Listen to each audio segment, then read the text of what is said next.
হতাশা মাদক দিয়ে দূর হয় না। হতাশা দূর হবে, বলে দিব, তিনটা জিনিস, মাত্র তিনটা। কয়টা ভাই? এক, 5 ওয়াক্ত নামাজ। এক কি? নামাজে আপনি অজু করে সেজদা দেন, ইনশাল্লাহ আপনার মনে প্রশান্তি না আসলে আমাকে এসে বলেন যে আসে না। চোখের পানি, মনের আবেগ যা আছে আপনার ভিতরে, কষ্ট, দুঃখ, যন্ত্রণা, সব আল্লাহকে ঢেলে দিবেন ইনশাল্লাহ। নিজের আবেগ ধরে রাখবেন এখানে, আপনি আল্লাহর জন্য ঢেলে দিবেন। মানুষকে আবেগ দেখা কি লাভ? মানুষ আপনার চোখের পানির মর্ম বুঝবে? মানুষ কি মানুষের চোখের পানির মর্ম বুঝে? আপনার পিতা যদি মারা যায়, আমার কাছে এসে দোয়া চান কান্নাকাটি করে, আমি দোয়া করতে পারবো, কিন্তু আমি কিন্তু আপনার ফিলিংসটা বুঝতে পারবো না। আপনার অনুভূতি কে বুঝতে পারবেন? আল্লাহ পাক আপনার ঘাড়ের রগের চেয়েও কাছে আছেন। সুবহানাল্লাহ, সুবহান আল্লাহ পাক ঘাড়ের রগের চেয়ে কাছে আছে। গতকালকে বাংলাদেশের একজন বরেণ্য আলেমের সাথে একটা কনফারেন্সে ছিলাম। উনি বলছিলেন যে এক ব্যক্তি, এটা শোনেন, এক ব্যক্তি খুব তার শখ যে তিনি সাহাবীদের মতো নামাজ পড়া শিখবেন। কথা বুঝতে পারছেন? সাহাবীদের মতো নামাজ শিখবেন। তো একজন বরেণ্য আলেমের কাছে এসেছেন, এসে বলছেন যে আমাকে সাহাবীদের মতো নামাজ শিখিয়ে দেন। তখন সেই আলেম আরেকজন আলেমের সন্ধান দিয়েছেন, যা তুমি তার কাছে যাও, তিনি শেখাবেন। তো সেই ব্যক্তি একটু অবাক হয়েছেন, কারণ যাকে প্রশ্ন করেছিলেন তিনি অনেক বড় মুহাদ্দিস, আর যার কাছে পাঠানো হচ্ছে তিনি অত বড় মুহাদ্দিস নন, কিন্তু আবেদ, আমল করেন। তাকে গিয়ে বলছেন উনি আমাকে পাঠিয়েছেন সাহাবীওয়ালা নামাজ শিখিয়ে দেন। তখন তিনি বলছেন ঠিক আছে, সুন্দর করে অজু করে আসো, সুন্দর করে অজু করে আসো। অজু করার সময় খালি খেয়াল রাখবা যে আমি অজু করছি শুধু আল্লাহর সন্তুষ্টির জন্য। কি খেয়াল রাখবেন? অজু করছি শুধু আল্লাহকে রাজি খুশি করার জন্য অজু করছে, আর কোনো উদ্দেশ্য নাই আমার। অজু করতে যাচ্ছে, তিনি আবার বলছেন দাঁড়াও, শুধু আল্লাহকে রাজি খুশি করার জন্য অজু করো। আবার শুরু করছেন, আবার বলছেন শোনো, শুধু আল্লাহকে রাজি খুশি করার জন্য অজু করো। এভাবে বলতেই আছেন। নামাজে দাঁড়িয়েছেন, দাঁড়ানোর আগে বলছেন শোনো, শুধু আল্লাহকে রাজি খুশি করার জন্য নামাজ পড়ো। বলতেই আছেন। এক পর্যায়ে সে ব্যক্তি নামাজ শুরু করলো। নামাজে মনোযোগ এদিক ওদিকে যায়, আর তার মাথায় এটা আসে, এই শুধু আল্লাহকে রাজি খুশি করার জন্য আমাকে নামাজ পড়তে হবে, শুধু আল্লাহকে রাজি খুশি করার জন্য নামাজ পড়তে হবে। এই চিন্তা তার মনের মধ্যে ঘুরপাক খাচ্ছে। এভাবে নামাজটা সে শেষ করে চিন্তা করছে যে নামাজ তো পুরোপুরি মনোযোগ দিতে পারলাম না। বারবার মাথার মধ্যে এরকম চিন্তা আসছে, আল্লাহ আমাকে তুমি মাফ করে দাও, নামাজটা আমার মনে হলো না ঠিক মতো। তখন সে ফিরে এসে তার সে ওস্তাদকে বলছেন আমার তো নামাজ এরকম করে পড়লাম, কিন্তু শেষমেশ মনে হলো যে নামাজটা হয়তো কবুল হয় নাই, আল্লাহর কাছে খুব মাফ চাইলাম, আল্লাহ আমাকে মাফ করে দাও, নামাজটা মনে হলো না। তখন সেই যে প্রথম ব্যক্তি যিনি পাঠিয়েছেন তিনি বলছেন এটাই হলো সাহাবীওয়ালা নামাজ। তারা আল্লাহকে রাজি খুশি করার জন্য নামাজ পড়তেন, নামাজ শেষ করে আল্লাহর কাছে ইস্তেগফার করতেন, আল্লাহ কিছুই হলো না। আমার কথা কি বুঝতে পারছেন? অতএব আল্লাহকে রাজি খুশি করার জন্যে আপনি আপনার আবেগ, আপনার ইবাদত সব ঢেলে দিবেন ইনশাআল্লাহ। অন্য কারো কাছে কিছু পাওয়ার আশা করব। আমাকে আল্লাহ পাঠিয়েছেন দুনিয়াতে নামাজ পড়তে, রোজা রাখতে, দিনের প্রচার করতে, দিনের জ্ঞান অর্জন করতে, এই তো। তা আমি একজন মেয়ের জন্য জীবন নষ্ট করে দিব কেন? আমি তাহলে আল্লাহর কাছে কি মুখ দেখাবো, আর নবীর কাছে কি মুখ দেখাবো? ওখানে গিয়ে বলবো আল্লাহ আমি আমার অমুক প্রেমিকার জন্য আশেক হয়ে একদম জীবন দিয়ে দিয়েছি, আত্মহত্যা করেছি। গেছে ভাই, যাইতে দেন। যে ব্যক্তি আপনার অবস্থানকে মূল্যায়ন করে নাই সে আপনার যোগ্য ছিল না। এখন আপনি কি করবেন? নিজের অবস্থান উন্নত করেন, আপনার পিছনে লাইন ধরে ঘুরবে ইনশাআল্লাহ। এটাই বাস্তবতা। দুনিয়া খুব খারাপ জিনিস। মানুষের অবস্থানকে মূল্যায়ন করে, মানুষের অবস্থানকেই মূল্যায়ন করে, কিন্তু আল্লাহ রাব্বুল আলামিন আপনাকে সর্বাবস্থায় ভালোবাসেন। আলহামদুলিল্লাহ। এই যে আমরা এখন অনেক পাপ করছি না, আল্লাহ কি আমাদেরকে আযাব দিয়ে ধ্বংস করে দিয়েছেন? আল্লাহ পাক এখনো আমাদেরকে ভালোবাসেন, রহম করেন, আল্লাহ পাক অপেক্ষা করছেন কখন তওবা করবে, আমি তওবা কবুল করব। এই কখন আমার বান্দা খালি একবার বলে আস্তাগফিরুল্লাহ, আল্লাহ পাক সাথে সাথে মাফ করে দেবেন ইনশাআল্লাহ। আর সেই আল্লাহকে ভুলে আপনি কার পিছনে ছুটছেন? আমরা কিন্তু নিয়াত করতে পারি ভাই যে আমরা যারা ওয়াজ শুনলাম জীবনে কোনোদিন সিগারেটে হাত দিব না ইনশাআল্লাহ। রাজি আছি ভাই? অন্য বড় বড় জিনিস তো বহুত দূরের কথা। আচ্ছা, অনেকে রাজি হয় নাই কেন? আপনারা কি অলরেডি আসক্ত? আমি অনেক ভাইকে দেখেছি মাশাআল্লাহ ইফতার খুলেই একদম বেনসন টানা শুরু করে।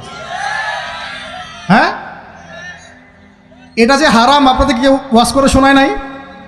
এটাকে কি মনে করেন আপনারা, হারাম না হালাল? কেউ বলেছে মাকরু, নাকি মাকরু ফতোয়া দিয়েছে? মাকরুহ শব্দের অর্থ জানেন আপনি? মাকরুহ শব্দের অর্থ কি একটু শোনেন। সূরা বনী ইসরাঈল খুলবেন। কোন সূরা? সূরা বনী ইসরাঈল আল্লাহ পাক বলছেন, আমি বনু ইসরাঈলকে এই কাজগুলো করতে নিষেধ করেছিলাম। কোন কোন কাজ? জেনা করো না, জেনার ধার কাছে যেও না, এতিমের মাল আত্মসাৎ করো না, শিরিক করো না ইত্যাদি। যারা আলেম আছেন তারা আমার কথা বুঝবেন। এই কাজগুলোর পরে আল্লাহ পাক বলছেন যে এই প্রত্যেকটা কাজ আল্লাহর কাছে মাকরুহ, অপছন্দের। কিসের? অপছন্দ। আর এটাকে আপনি সহজ মনে করছেন? নিয়াত করি আল্লাহ পাকের সন্তুষ্টির জন্য আমরা কোনোদিনও মাদকের সাথে সম্পৃক্ত হব না ইনশাআল্লাহ।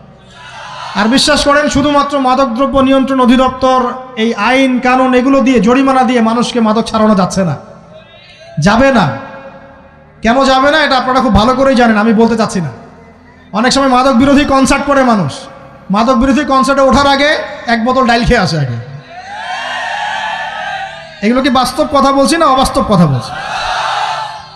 আমাদের যুবক ভাইরা কোশ্চিনকালেও মাদকের ধার কাছে যাবেন না ইনশাআল্লাহ। একটা হাদিস খালি মনে রাখেন, এই হাদিসটা মনে রাখেন। নবী সাল্লাল্লাহু আলাইহি ওয়াসাল্লাম বলেছেন, কেউ যদি মাদকদ্রব্য সেবন করে তার 40 দিনের নামাজ কবুল হবে না। সিগারেট একটা খেয়েছি, 40 দিন নামাজ নাই। এরপর যদি সে তওবা করে আল্লাহ মাফ করে দিবেন। আবার যদি মাদক খায় আবার 40 দিন কবুল হবে না। যদি আবার তওবা করে আল্লাহ মাফ করে দিবেন। আবারও যদি খায় আবারও 40 দিন কবুল হবে না। আবারও তওবা করলে আল্লাহ আবার মাফ করে দিবেন। চতুর্থবার সে যদি মাদক খায়, আল্লাহ রসুল সাল্লাল্লাহু আলাইহি ওয়াসাল্লাম বলছেন, আল্লাহ পাক কিয়ামতের মাঠে তাকে তিনাতুল খাবাল পান করাবেন। কি পান করাবেন? তিনাতুল খাবাল। সাহাবীরা বললেন, ইয়া রাসূলুল্লাহ, এটা কি? তিনাতুল খাবাল কি? নবী সাল্লাল্লাহু আলাইহি ওয়াসাল্লাম বলছেন, এটা হচ্ছে জাহান্নামীদেরকে আযাব দেওয়ার পর তাদের রক্ত মাংসের যে পুঁজ বের হবে, এই যে ড্রিঙ্কস, জাহান্নামের হার্ড ড্রিঙ্কস, এই ড্রিঙ্কসের নাম হলো তিনাতুল খাবাল। আল্লাহ পাক আমাদের সবাইকে মাদক থেকে বাঁচিয়ে রাখেন। আমল হচ্ছে কোরআন তেলাওয়াত। যে ব্যক্তি কোরআন তেলাওয়াত করতে পারে নিয়মিত, তার মনের মধ্যে এই হতাশা, এই ভীরুতা, এই কাপুরুষতা কিচ্ছু আসবে না ইনশাআল্লাহ। আমি গ্যারান্টি দিচ্ছি আপনাকে, হতাশা আসবেই না আপনার মনে যদি আপনি কোরআন বুঝতে পারেন। কোরআনের একটা আয়াত নিয়ে কোনো সময় দেখা যায় 2-3 ঘন্টা সময় পার হয়ে যাচ্ছে, আয়াতটা ছেড়ে সামনে যেতে পারছি না। কোরআনের ভিতরে ঢুকলে আপনি দুনিয়ায় ভুলে যাবেন কি হচ্ছে আশপাশে। আমি এমন অনেক আলেমকে দেখেছি যে একটা বই, পাতলা একটা বই, আরবি বই নিয়ে পড়া শুরু করেছেন, ওই যে ফজরের পরে জোহরের ওয়াক্ত হয়ে যাচ্ছে, বইটাই শেষ করতে পারেননি। বুঝতে পারবেন না, যখন আপনি ইলমের ভিতরে ঢুকে যাবেন, কোরআনের ভিতরে, হাদিসের ভিতরে, আপনার দুনিয়ার খেয়ালই নাই। একজন আলেম, তিনি এক রাত্রে একটা বই লিখেছিলেন, চটি বই, এক রাত্রের মধ্যে। বলা হচ্ছে, তার সম্পর্কে বলা হচ্ছে যে রাতের খাবার তাকে দেয়া হয়েছে যে আপনি এটা খেয়ে নেন। তো সে খাবারটা পাশেই আছে, খাবারটা খাবো, এটা লিখে খাবারটা খাবো, এরকম তার চিন্তা ছিল। ফজর হয়ে গেছে, বই লেখাও শেষ, খাবার এই অবস্থায় পড়ে আছে, ডুবে গেছেন ভিতরে, খাওয়ার মাথায় তার খেয়াল নাই। এরকম হয়। একজন মনীষী, বিখ্যাত মনীষী, রিয়াদুস সালেহীন কিতাবের রাইটার, সংকলক আল্লামা নববী রাহিমাহুল্লাহ, এরকম সারা রাত চলে গেছে, পাশে 2টা খেজুর, ওই 2টা খেজুর খাওয়ারই সময় পান। হাদিস নিয়ে গবেষণা করতে রাত পার হয়ে গেছে। আমি বলতে চাচ্ছি, যখন ইলমের ভিতরে, কোরআন হাদিসের ভিতরে ঢুকে যাবেন, আপনার দুনিয়ার খেয়াল আপনার চলে যাবে ইনশাআল্লাহ। এই টেনশন, হতাশা, এই সেই বাদ, তখনই আল্লাহ পাক আপনাকে তার পক্ষ থেকে রহমত দিবেন, বরকত দিবেন, আল্লাহ আপনার দুনিয়ার কাজগুলো করে দিবেন ইনশাআল্লাহ। তখন দেখবেন কেউ আপনার দুনিয়ার ওই কাজটা করে দিয়েছে, কেউ ওই কাজটা করে দিয়েছে, কেউ বাসায় খাবার পাঠিয়ে দিয়েছে, আল্লাহ পাকই এগুলো করাই দিবেন ইনশাআল্লাহ। তো প্রিয় ভাইরা, মাদকে যাব না আল্লাহর কাছে আসবো? 2 নাম্বার কোরআন তেলাওয়াত, 3 নাম্বার আল্লাহর জিকির। 3 নাম্বার কি ভাই? আল্লাহর জিকির। চলতে ফিরতে সব সময় মুখ চলতে থাকবে, মুখ না চললেও মনে মনে মন তাজা থাকবে, মনে মনে জিকির হতে থাকবে। মনে মনে জিকির করতে পারেন? মুখ নড়বে না, কিন্তু মনে মনে আপনার একটা জিকির হতে থাকবে, সুবহানাল্লাহ ওয়া আলহামদুলিল্লাহ, লা ইলাহা ইল্লাল্লাহ, আল্লাহু আকবার। পারা যাবে? পারে। মানুষের মন কখনো চুপ করে থাকে না, কিন্তু মানুষের মন অলওয়েজ কিছু না কিছু চিন্তা করতে থাকে না, যতক্ষণ না ঘুমায় মানুষ। তো প্রিয় ভাইরা, বেশি বেশি জিকির করবো, সুবহানাল্লাহ, আলহামদুলিল্লাহ, লা ইলাহা ইল্লাল্লাহ, আল্লাহু আকবার, লা হাওলা ওয়ালা কুওয়াতা ইল্লা বিল্লাহ, এগুলো চলতে থাকবে। আল্লাহ পাক তৌফিক দান করুন, আমিন। আমরা আমাদের সমাজে যুবকদেরকে এরকম টিকটকে দেখছি, অনলাইনে আসক্ত দেখছি, জেনায় আসক্ত দেখছি, পর্নোগ্রাফিতে আসক্ত দেখছি। আমরা দেখছি আমাদের যুব সমাজকে মাদকে আসক্ত, কিশোর গ্যাংয়ে আসক্ত। এইগুলো কি আমাদের কাম্য ছিল ভাই? আমাদের কাম্য ছিল? এই অবস্থায় কি যুব সমাজ আল্লাহ পাকের দ্বীনের পতাকা হাতে নিয়ে আল্লাহর জমিনে দিন কায়েম করতে পারবে কি না একটু আমাকে উত্তর দেন দেখি। এখন এই অবস্থায় পারবে? অতএব অবস্থার উন্নতি করতে হবে কিনা? উন্নতির জন্য রাজি আছি কিনা ইনশাআল্লাহ? আমরা চাই কি আল্লাহ পাকের দিনটা আল্লাহর জমিনে প্রতিষ্ঠা লাভ করুক, আল্লাহর দিন সবার ঘরে ঘরে পৌঁছে যাক, আল্লাহ পাকের দিনের যে সৌন্দর্য সবাই সেটাই, এই সৌরভটা সবাই পাক। আমরা চাই কি না? সমাজে শান্তি প্রতিষ্ঠা হোক, আবার সেই রাসূলের মতো যুগ চলে আসুক, আমরা চাই কি না? অতএব আমাদের সবাইকে যৌবনের এই প্রলোভনগুলো থেকে বেরিয়ে এসে আল্লাহ পাকের ইবাদতে আত্মনিয়োগ করতে হবে। আল্লাহ পাক আমাদের সবাইকে তৌফিক দান করুন, বলি আমিন। আমাদের সবাইকে আল্লাহ রাব্বুল আলামিন কুরআন এবং হাদিসের গভীর জ্ঞান অর্জন করার তৌফিক দান করুন, বেশি থেকে বেশি ইবাদত করার তৌফিক দান করুন। আল্লাহ পাক সবাইকে হারাম সমস্ত রিজিক থেকে বাঁচিয়ে রাখুন, জেনা, ব্যভিচার এবং নারীর ফিতনা, মাদক থেকে আল্লাহ বাঁচিয়ে রাখুন। আল্লাহ পাক আমাদের সবাইকে হালাল রিজিক, হালাল সম্পর্ক যথেষ্ট করে দিন। আল্লাহ পাক আমাদের সবাইকে যেন দিনের দাওয়াতের মেহনত করার তৌফিক দান করেন এবং আলেম ওলামার সাথে পরামর্শ করে দিন শেখার এবং বোঝার তৌফিক দান করেন। যুবতী দিনী বোনদের জন্য, এখানে বোনরা আছেন না? আছেন কি না? দিনী বোনরা আছেন? একটা নসিহত দিনী বোনদের জন্য আমি একটা নসিহত করতে চাচ্ছি, একটা নসিহত।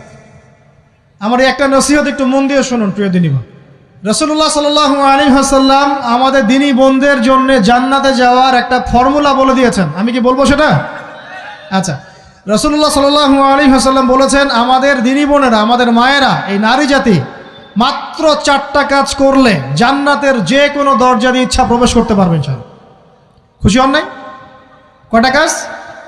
মাত্র 4টা। এক, যদি আমাদের দিনী বোনেরা 5 ওয়াক্ত নামাজটা ওয়াক্ত মতো পড়ে, আল্লাহ পাক তৌফিক দান করুন, বলি আমিন। 2 নাম্বার, যদি তারা রমাদান মাসের রোজাটাকে ঠিক মতো আদায় করতে পারে। 1 নাম্বার 5 ওয়াক্ত নামাজ ঠিকঠাক আদায় করা, 2 নাম্বার রমজান মাসের সাওম রাখা, 3 নাম্বার তাদের লজ্জাস্থানের হেফাজত করা, মানে শরঈ পর্দা মেনটেন করা, শরঈ পর্দা মেনটেন করা। এবং আমি বলে দেই, চেহারাটা আপনাদের পর্দার অন্তর্ভুক্ত। এটা নিয়ে অনেক বাকবিতণ্ডা হয় না সমাজে, চেহারা দেখানো যাবে কি যাবে না ইত্যাদি।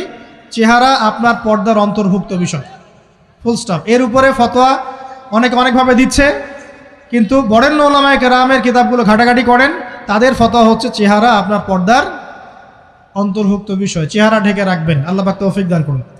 চোখ থাকবে খোলা, ঠিক আছে। 4 নাম্বার, স্বামীর আনুগত্য করতে হবে। স্বামীর আনুগত্য, এই যে আনুগত্য শব্দ শুনলেই মানুষের একটা মানে নেগেটিভ ধারণা তৈরি হতে পারে। স্বামীর আনুগত্য মানে কি আমি তার দাসত্ব করব? আনুগত্য মানে, প্রিয় দিনী বোন, আনুগত্য মানে দাসত্ব নয়। আনুগত্য মানে কোরআন সুন্নাহর যে বিধানগুলো আপনার স্বামী আপনাকে পালন করতে বলবে, আপনি সেগুলো করবেন, আপনি করতে বাধ্য। কিন্তু স্বামী যদি কোরআন সুন্নাহর বাইরে কিছু করতে বলে, সেটা মানতে আপনি বাধ্য নন। স্বামী যদি আপনাকে বলে যে সুদ খাও, এই সুদি এনজিওতে আসো, নাম লেখাও। স্বামী যদি আপনাকে বলে যে আসো বেপর্দায় বাইরে যাই, সাজুগুজু করে বের হও, চলো ঘুরে আসে বেপর্দায়। স্বামী যদি বলে দেবরকে একটু খাবারটা দিয়ে আসো, আমার অফিসের কলিগ আসছে, খাবার পরিবেশন করো, আসো ডাইনিংয়ে আসো। এই যে হারাম কাজ, বেপর্দার আদেশ করছে, সুদের আদেশ করছে, আপনি সেগুলো পালন করবেন না। কিন্তু হালাল বৈধ যে কোনো বিষয় আপনি স্বামীর আনুগত্য করবেন, এটা আপনার উপর ফরজ। এই 4টা কাজ যদি আপনি করতে পারেন, জান্নাতের যে কোনো দরজা দিয়ে ইচ্ছা আপনি প্রবেশ করতে পারবেন ইনশাআল্লাহ। আল্লাহ পাক আমাদের দিনী বোনদেরকে এই 4টা কাজ করার তৌফিক দান করুন। আমাদের সবাইকে আল্লাহ পাক জান্নাতের জন্য কবুল করুন, বলি আমিন।